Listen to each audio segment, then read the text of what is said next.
তাই আমি বিশ্বরাতে যেখানে দাঁড়িয়ে আছি তার সামান্য দূরে সেখানে একজন নতুন টিমের কিছু গান গাওয়াতে হাতুড়ি এত বাইরে করে উঠি উঠে এই জায়গায় যেখানে বাংলা আমাদের যখন উঠে আবার উঠে নামে এখান থেকে ধরে একদম রাত পর্যন্ত পুরো এলাকায় 70-80 লাখ ক্ষমতাশী দলের লোকেরা এই বাক্যের মধ্যে লক্ষ্য করে আসে। আল্লাহ যদি এদেরকে হেদায়তের উপরে না আনেন তাহলে দেশকে এরা পুরা প্রকৃতি পরিবেশ সব কিছু একদম মিলে গেছে। সুতরাং হেদায়ত আমাদের ব্যক্তিগত দরকার, ওরা মাফ করার জন্য আমরা দোয়া করবো। একই সাথে জাতির ভাগ্যের পরিবর্তন করার জন্য যারা দায়িত্ব নিয়েছে তাদেরকেও আমরা সততা, দক্ষতা এবং ন্যায়, নীতি এবং হেদায়তের উপরে আশা পাবো না। বিশ্বনাথের প্রাণ হচ্ছে একটা বাক্যের নদী। এই নদীর আয়তন প্রায় 200 ফুটের উপরে ছিল, কিন্তু সেই রাস্তা এখন ক্রমে 100 ফুটের কম চলে আসে। আমাদের পৌরসভা আছে, একটা গ্রামকে ডিসিশন এখানে করা হয়, পৌর প্রশাসন এটা করছে, পৌরবাসী ট্যাক্স দিচ্ছে, কিন্তু এই ট্যাক্সের টাকা এবং বরাদ্দের টাকা দুই গ্রেডের বা 3 গ্রেডের পৌরসভা হিসাবে এটা যে সরকারি বরাদ্দ আছে এটা কোথায় কোথায় কিভাবে ব্যবহার করা হয় এটা পৌরবাসীকে বলতে করা হয় না। আমরা এই পৌরবাসী আমরা উপজেলাবাসী উন্নয়ন পৌরসভা করেছি।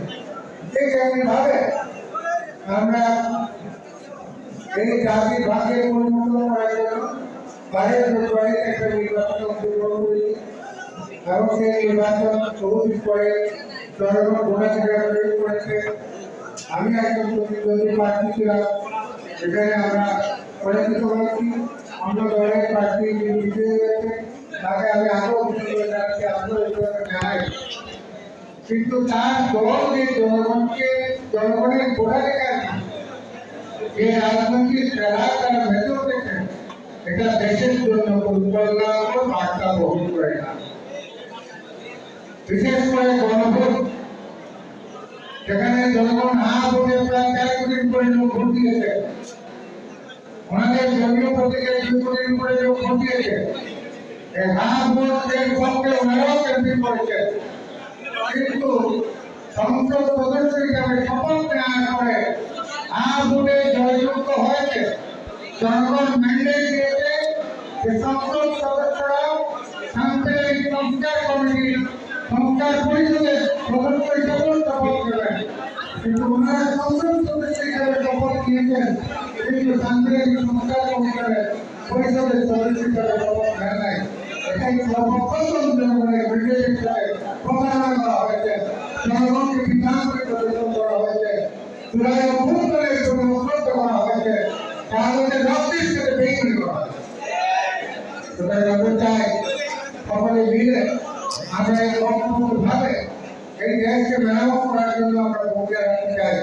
বিরোধী দল হিসাবেও ভূমিকা রাখতে চাই, নাগরিক হিসাবেও ভূমিকা রাখতে চাই।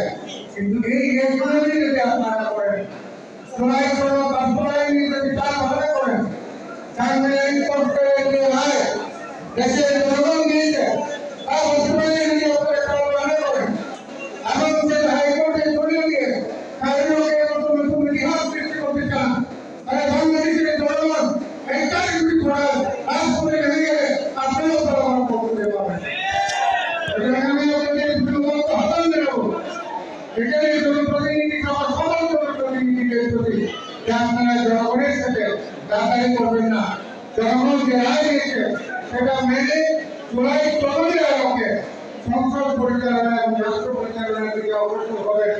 বাংলাদেশের মানুষ পরিবর্তন চায়, সত্য, ন্যায়, দুর্নীতিমুক্ত এবং দক্ষতা লক্ষ্যে মানুষ পরিবর্তন চায়। এই পরিবর্তনের লক্ষ্যে আপনারা থাকবেন, দেশের মানুষ আপনাদেরকে সহযোগিতা করবে। আপনারা যদি অতীতের পেটিশনের মতো নতুন করে আবার লেখার হওয়ার চেষ্টা করেন, তাহলে মানুষ কিন্তু শিখে গেছে কিভাবে কখন গড়াতে হয়। এই বিপর্যয় হোক এটা আমরা চাই না, কিন্তু নিজেদের বিপর্যয় লেগে নিয়ে আসলে এটা আমরা উঠতে পারবো না। সুতরাং এই চাল চালানোর মাঠে লেগে আপনারা ইফতার করাচ্ছেন, ভালো কথা, আলহামদুলিল্লাহ। কিন্তু আল্লাহর রাস্তায় জগৎ মালিকের কানে আর বাচ্চা নদী যৌগুলো স্থাপনা আছে সরকারি দলের লোকেরা এটা আগে সেটা দেখে পরিষ্কার করে কোনো আওয়াজ নেয় না তাই বুঝতে পারবে যে আপনাদের দিকটা আছে আমরা সবাই মিলে সবাই ভালো থাকুন আল্লাহ তাআলা আমাদের বিভাগকে ইমান সাথে কবুল